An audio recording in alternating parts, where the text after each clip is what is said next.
Hi, I'm Lucy Rathbone and I am one of the clinical psychologists working for Lancashire's Emotional Health in Schools and Colleges service. As a service, we offer training and consultation about emotional wellbeing to educational professionals working throughout Lancashire.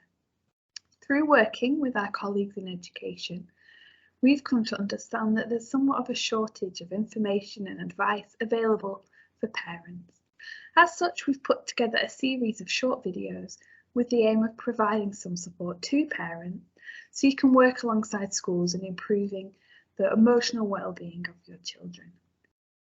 Today's video is going to be about communicating with children and young people, and in particular thinking about how to do this in order to meet underlying emotional needs when they're being very highly expressed or perhaps floating under the surface. So first of all, we're going to think about the importance and challenges of good communication. So why is communication so important? Well, when we don't feel heard or understood, people can communicate their feelings through their behaviours. If verbal communication doesn't feel like it's getting anywhere, our feelings tend to emerge in terms of how we behave. This is not always an effective way of getting messages across, and it can lead to some unintended and undesired outcomes, behaviours we'd rather not be seeing, or behaviours that actually aren't that productive and aren't helping us in communicating the thing that's bothering us. Helping someone to feel heard and understood is often the best way that we can help. And young people may need support and structure from the adults around them in order to identify how they're feeling, to name what that is, and to express it in a safe way that is understandable to others so they can access any support they need. Communication is also really important as it allows us to express our needs, and it allows us to do this in a safe way that grants us access to help and support. If and when we're struggling to understand or communicate with someone, it can be really helpful to ask ourselves, firstly, what are their underlying unmet needs? What is happening for this child that is bringing out these behaviours? What this behaviour or form of communication telling me, be it verbal or non-verbal? Rather than only addressing the surface level behaviours that we might be seeing, can we speak to these unmet emotional underlying needs rather than only focusing on the behaviour that we see? If we can think more deeply about what may be underpinning the behaviour or the surface level communication, does this give us a clearer idea about what to do and how to support the young person we're holding?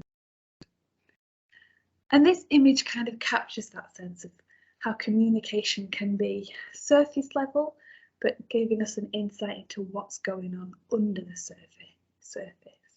So you'll see an iceberg here. The tip of the iceberg is on display. That represents the behaviours that we see from children and young people who aren't able to communicate their needs and their emotions in a more explicit way. So for example, a child may be showing behaviours like shouting, swearing, hitting, kicking. That's what we can see. That's the tip of the iceberg. But really good communication helps us to get below that, to think about what that behaviour represents, what's underlying it, what's driving it, what's the function of that behaviour. And that's the body of the iceberg underneath the surface. So in this diagram, the example shows that actually under that aggressive behaviour, there might be feelings of anxiety, there might be nerves, there might be disappointment.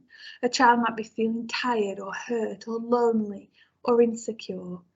If we use communication to our advantage, we can get past the surface level behaviour, get to the nitty gritty of what that communication is really telling us, and then think about how to help target the cause of those behaviours rather than just dealing with the behaviours themselves.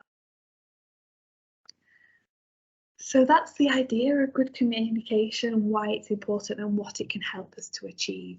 But unfortunately, there's also a fair share of barriers for us to be able to communicate effectively all the time. Time and lack of time can get in the way. It can be really hard to respond instantly if you're in the middle of doing something else. That's okay, we're all human, we all have to divide our time and manage multiple demands. One thing we might recommend would be to say, I've only got 2 minutes now, or give me the headline because this sounds really important, but then direct them to a later time that you can really protect and set aside and come back to this really important issue. So it might be, I'm so sorry, I've got 30 seconds before I need to get tea out. I don't have time for this now, but it sounds really important. Can we book in a proper chat at 6 o'clock? Then you'll have my full attention because I really want to hear this. Sometimes you might not know what to say. You might not have a clue of what is going on for them or how to address it. The topic that you think might be bothering them might feel really difficult to talk about. That's okay too. And I think it's absolutely fine to name that openly and just say, I don't know what to say, but that sounds really hard. How are you coping with this? We don't expect you to have all the answers. And the main headline of today is that communication is all about listening to someone and connecting with them in their distress, not about coming up with all the answers. Sometimes a young person won't or can't talk about what's going on. It's too difficult, too stressful. They don't have their language. They don't understand themselves. Sometimes we can overcome this by thinking about a better time or just being there, listening, like we said. Again, sometimes you can't help. It might be an issue or a difficulty that isn't something you can intervene with. But you might, through conversation and communication, be able to really unpick the difficulty or the problem that the young person's facing, get to the bottom of how it's making them feel, and maybe think about who might be able to help, if anyone. If no one, at least you've had that experience of good connection.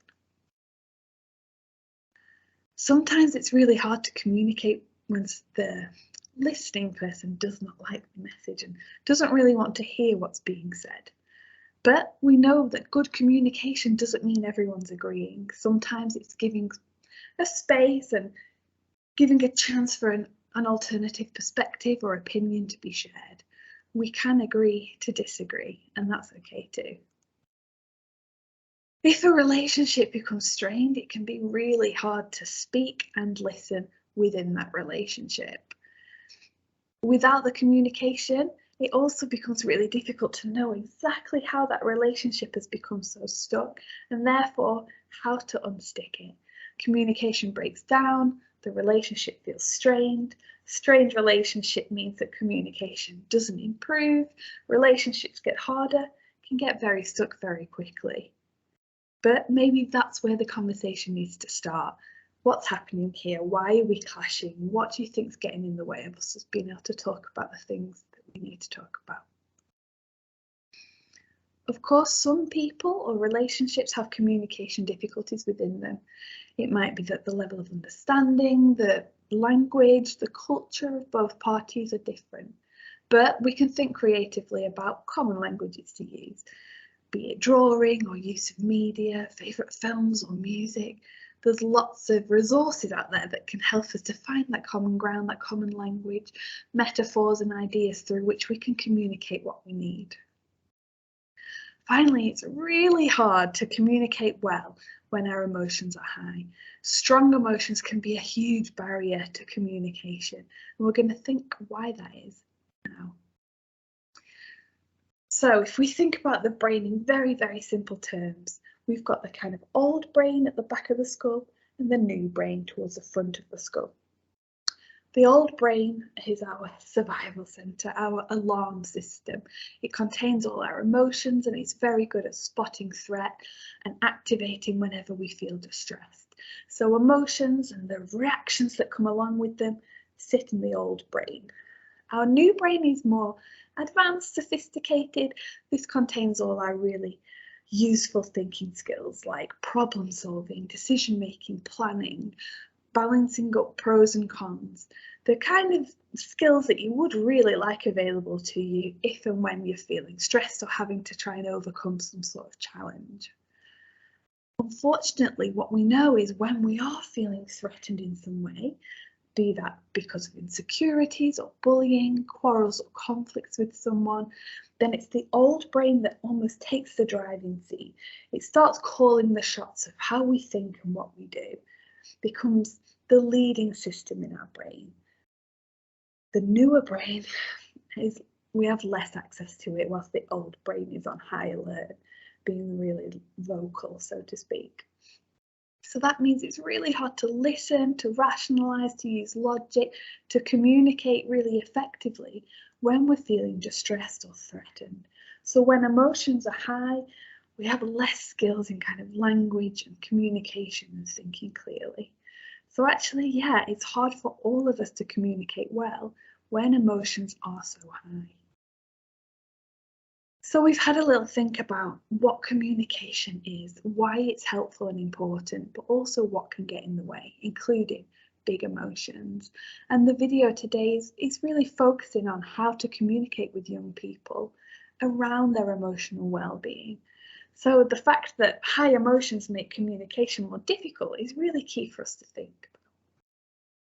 We're going to move on now to thinking about helpful conversations that you might be able to have with a young person in order to support their emotional well-being. Like we said, unpicking what's going on underneath the surface and allowing space to talk about that. So there's 5 key ways to listen, and we're going to talk through these now. The first one is limited listening. So basically, waiting for the other person to stop talking so we can start talking. And in a conversation, if you find people using the phrase, yeah, but that tends to say we're listening as long as it takes so we can get our turn. This, as you might have assumed, isn't the most useful listening that we can offer to people. The second stage of listening is listening for content. So we're taking in the information, but we're not interested in much more than that. Give me the details, give me the facts. I'm not too invested in your opinions or feelings about that content. The third stage of listening we've got here is active listening. So this is used a lot in counselling models. And this is the idea of listening to engage, to encourage more information. So we've got a bit more information here about what active listening really means. So active listening is very encouraging. We're using short, positive phrases in response to what's being communicated to us. And this includes using really open body language, relaxed, turn towards the speaker, open eye contact, interested, lots of nodding, lots of encouragement. We are communicating non-verbally, I want to hear this, keep going. We also, in active listening, really reflect back what's being said to us. And as we do this, we try to clarify and summarise what we're hearing. So we might repeat back certain words they've said in their words so they know we've heard exactly what they mean. And we might also put them in our words to check that we've understood.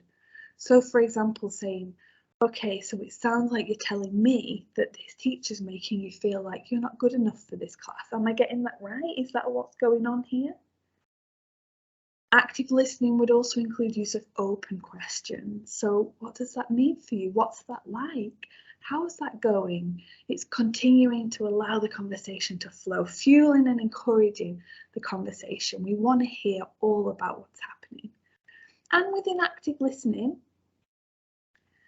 we might incorporate a little bit of challenge. We might help them to understand that there's a different perspective there. So yeah, it sounds like your teacher's making you feel like this. I'm wondering how the teacher might be feeling. What do you think they think when they're saying these things to you? So a bit of gentle challenge just to help them really think through what's going on. But of course we know that communication isn't just about content. It isn't just about really hearing and listening to what the other person is saying. We want to go a bit further than that. We want to connect with those underlying emotional experiences that are driving the choices of words and language and the content of the speech. So this is where we go to empathic listening.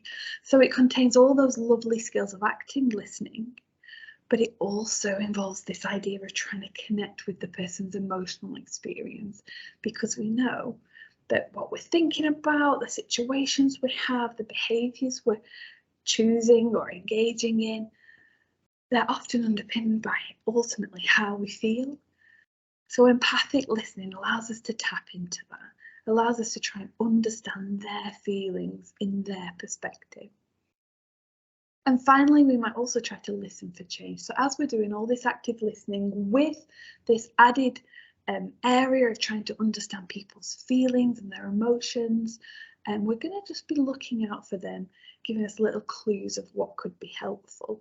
Any positives, any protective factors, any examples they give that perhaps suggest a different way forward. We're trying to hear opportunities for solutions and change.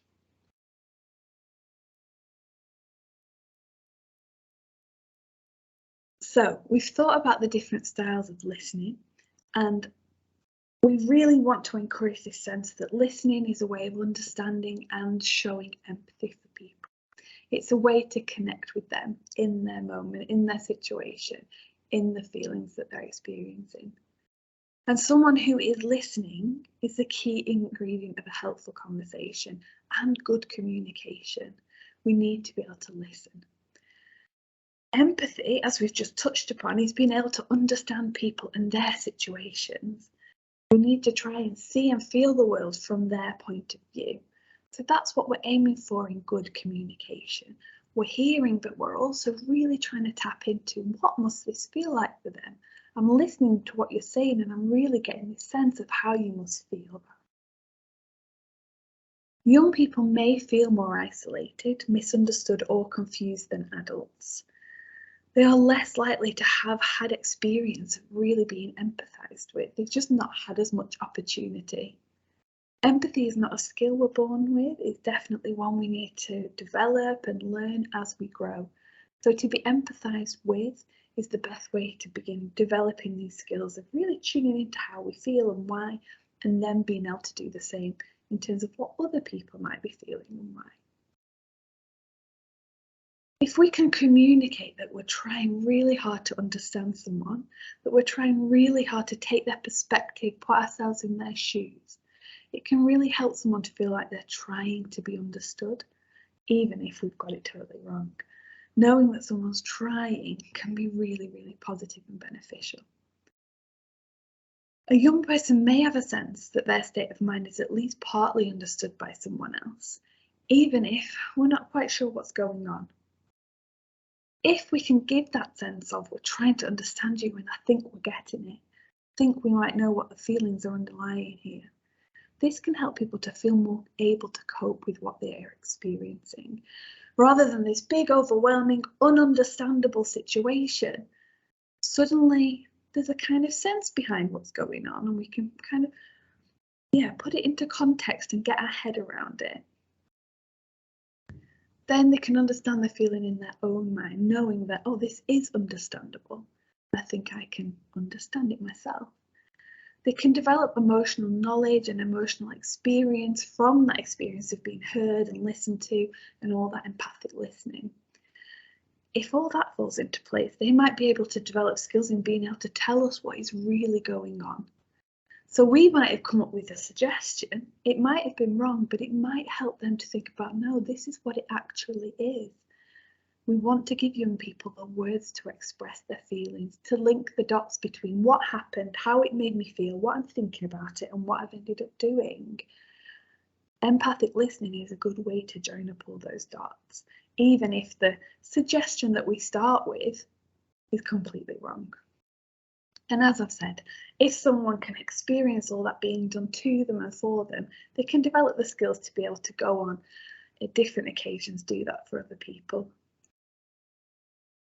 So I've already hinted at this idea of it's okay to get it wrong, and when I talk about that, I'm referring to your best guesses about what might be happening. We're talking about communication here with children who might not be able to sit down and fully verbally express exactly how they're feeling and thinking and what they're doing and why that was and what the situation was that triggered all those things.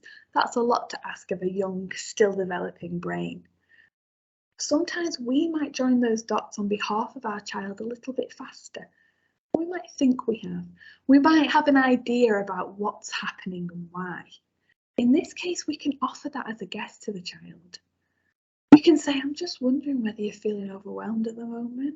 Is that the right word to describe it? We can say, I saw you throw that Lego across the room. Looks like you are really angry. And I'm wondering if it's because such a thing happened. What do you think? We might say, sometimes when I feel butterflies in my stomach, it's because I'm feeling worried about something. think you might be worried about something. We can name what we observe. That frown makes me think you might be feeling really sad. Maybe it's because you're thinking about that friend in hospital. This must be a really upsetting time for you and your classmates. So we're looking at what we see, what we know, our understanding of the child, our best guesses about what is going on, what's the emotional experience for this young person. And we're putting it into words that they can use and offering it back to them. If we get it wrong, they'll probably be pretty quick to tell us. But either way, it can open up this space to have a really good think about what is happening here and begin that process of communicating about it. Empathic listening can be really, really powerful, but when we use empathy, we need to watch out for a few little potential pitfalls. So whilst we're trying to connect with their experience by tapping into something or a time we felt similarly, we need to make sure we don't shift the focus onto ourselves too much. So we might learn that our child is experiencing some bullying at school. We might have had an experience of bullying at school. So we can use that to think, I wonder if you might be feeling angry or lonely, knowing that that might be how we felt in the past, but we can't assume we know exactly how it feels to them because it could be different. And that ties into the second step. Watch out for those assumptions. We are trying to understand their perspective. We're not saying we know exactly how it feels because it's theirs, it's not ours. It's very tempting as either a psychologist or a teacher or a parent to try and rescue a child from their distress. We hate the thought of them being sad or lonely or unhappy or angry, and we want to take that away from them. But if we can help ourselves, it's really nice to have a moment to connect with the child in their emotion before trying to fix it. We want to validate, we want to say, yeah, this must be how you feel, this must be why, that's totally understandable. I think I get it now. We want to get all that out before we rush to trying to fix it. And finally, fortune telling. We don't know how to fix every problem. We can't possibly. We don't know what's going to happen tomorrow. So again, sometimes we're just providing that connection that says, yeah, we're not sure. We don't know what's going to come, but just let's sit together and connect and think about this together. So empathic listening can be really helpful when the child is in that correct zone of regulation to be able to use verbal language, to be able to speak or communicate in a way that you can listen to. Unfortunately, as you'll probably know, sometimes verbal communication is kind of off the table, and there's times when it is too tough to talk.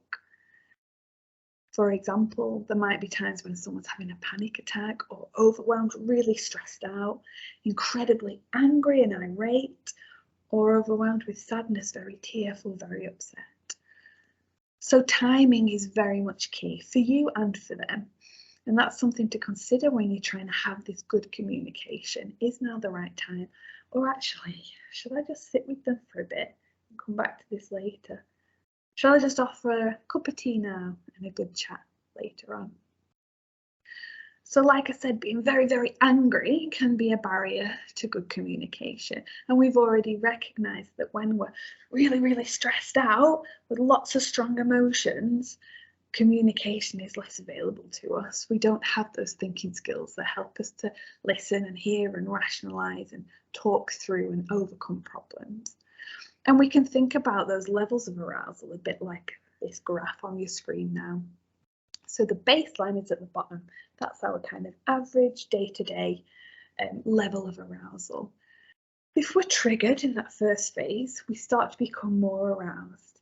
If that trigger is escalated, we become more aroused still. And you'll see us passing that red line through which communication is probably accessible. In that crisis phase, we're at our most dysregulated. And eventually we will start to come down and enter what we call a recovery phase. But we've got to be really careful in that phase as well, because if anything re-triggers us or re-stimulates us, we can quite quickly reach a crisis point again. If we do allow ourselves to recover, we then go into what's known as the post-crisis or depression phase. So we want to target our communication, our good conversations, our helpful conversations, our empathic listening, we want that to fall below that red dashed line. We want to do it when it's going to work. Once the child's really highly escalated or in crisis, we might need to think about alternative ideas of what can be helpful. So now we're just going to think about those moments. We've got our empathic listening skills now. We know what we're aiming for: empathy, connection, being alongside the child, staying with that distress when we need to and not trying to fix it. That's great when communication and conversation is on the table, but we need some in-the-moment strategies too, for when distress and arousal are so high that those kind of communications and conversations aren't really an option. So when we are in the moment, in the midst of high panic or high anger or anxiety, when communication and conversation aren't really available, it's okay to pause. It is quite rare that a child will be in acute distress, in live physical danger. If they are, your old brain will kick in and so will theirs, and they'll be in charge, and hopefully they'll deal with the danger. If not, we might have some time to calm down before we make our next move. So a child might come over to you saying, Mom, I need you to help me, because you know, I've got this test tomorrow and I don't know what I'm going to do for it. And they're really, really heightened. They're not in an actual physical danger in that moment. So we don't need to get sucked into that. We don't need to, okay, just calm down. We can take a pause and we can relax ourselves. So always remember that most of the time you will have that time, you'll have that option to just take a time out. Try and relax that brain for you and for the child, because we know if we're trying to talk in times of high charged emotion, we're dealing with this part of the brain and we want to tap into this good stuff. So we want to bring that arousal down first and foremost. We can do that by pressing pause, taking a minute. And whilst we're having that minute, some useful strategies to think about are breathing, distraction and grounding techniques. And we're going to talk about a few of those now. So one example of a nice breathing exercise is square breathing. And you can very much do this by drawing a square with your finger. You might want to draw around a screen or a television or a photograph that you can see, or just in the air, or you might want to draw against your skin. But we're going to draw an imaginary square. And as we draw along the upper side, we're going to inhale for 4 counts. We get to the top corner, we're going to hold our breath for 4 counts as we trace that top horizontal line. We get to the other top corner, and as we draw down the other side, we're going to exhale for a count of 4. Again, we're going to hold our breath out for 4 while we trace the bottom line. And then we can start again. We can repeat that as many times as necessary, and our breathing square is something that we will always have with us. Some people find distraction techniques really, really useful. It can just be a little bit of a break. It can change the scene. It can give our brain a chance to refocus on something that feels less threatening. So if we can redirect someone, maybe assign them a role or a job, put some time and space between them and the trigger of what they're going to do about it, and change or expand their focus, change of scenery, change of pace. All these things can be really useful. If we think especially about that arousal curve, if someone's on the up, they've been triggered, escalated, can we just have a change, have a break from it, bring them back down? We're going to come back to it later. We're going to do it when we're related. So distraction can be really. And please do not underestimate the knowledge you have about your child. You will know what works best for them. And they might be someone who, they come in from school and they're frantic about a test. First thing we need to do is redirect them. Can you this is really important. I want to chat about it. First, can you please play with the dog just for 5 minutes? It's getting under my feet and I want to be able to concentrate on this conversation. By the time they've done that, they might come back to you in a frame of mind that allows you to do that good empathic listening. So think about how well you know your child, what will work for them, and whether distraction might just be something to stop them going into that crisis point. So it means empathic listening is still an option. Grounding techniques help us to stay in the present moment. A lot of the time when we're panicking, stressing, angry or upset, we're thinking about something that's happened, and it might have just happened. My brother's just hit me, or my brother's just gone in my room and he wasn't meant to. It might be something that happened several hours ago. This teacher didn't listen to my answer in English this morning. It might be something that hasn't even happened yet. I've got that coursework deadline on Friday and I'm not going to make it. A lot of stresses tend to be past or future. Grounding is about just staying in the present moment, this present moment which is probably and hopefully a safe place to be. So let's remind ourselves and remind our brain there's no real threat to us right here, right now. So we want to bring them into the present, and we can do that by using our senses. Our senses give us live data. They're a live feed to what's going on around us. So the 5, 4, 3, 2, 1 game can be helpful for this. I always start by taking 5 deep breaths, which are very grounding. And I like to do this using a finger breathing technique, where I ask a young person to just trace up one finger as they breathe in and back to the middle as they breathe out. Up, next finger as they breathe in, back to the middle as they breathe out. So on until you've had 5 nice, long, deep breaths. I would then ask a child to think about 4 things they can see, 3 things they can touch, 2 things they can hear, and 1 thing they can smell. Obviously, you can use taste in this if you want. It depends if they've got anything to taste at that moment. I like to encourage lots of descriptions each time. So don't just name 4 things you can see, tell me about them, describe them, what colour are they, what size are they, etc. Just to really hone in on that sensory information. But you know your child, a quick fire round might be more accessible for them. We don't have to use verbal language to communicate. We can be more creative. So I mentioned earlier, sometimes it's a choice of song that someone chooses to play, a film or TV program they come on. Sometimes we can relate to what's happening on the screen when we're watching a program, and that can be a way to communicate how we're feeling. We can have ideas like this, where we have a silhouette of a head and we write down or draw all the things that are going on in there. We can be creative with our communication. It doesn't just have to be verbal, and sometimes that's more accessible when we are in the moment quite distressed. Finally, one last idea we want to leave you with is that talking about feelings can feel quite intense. Sometimes it's very hard for someone to say, I'm really scared, or I'm really sad. That can be a big ask. Sometimes it's easier to talk about emotions as if they're in the third person.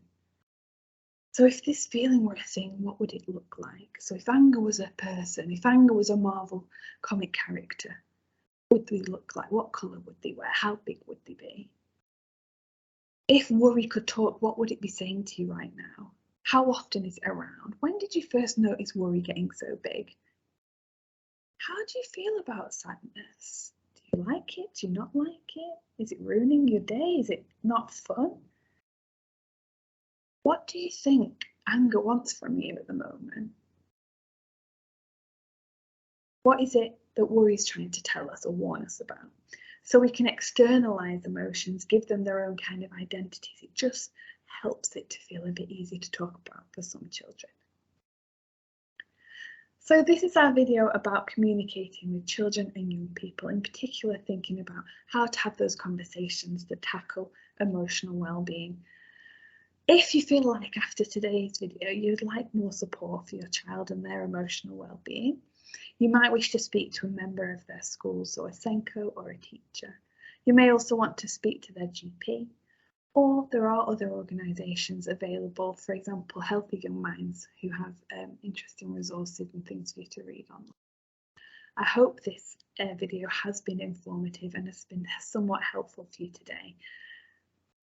Best wishes, good luck, and please take care of yourselves. Thank you.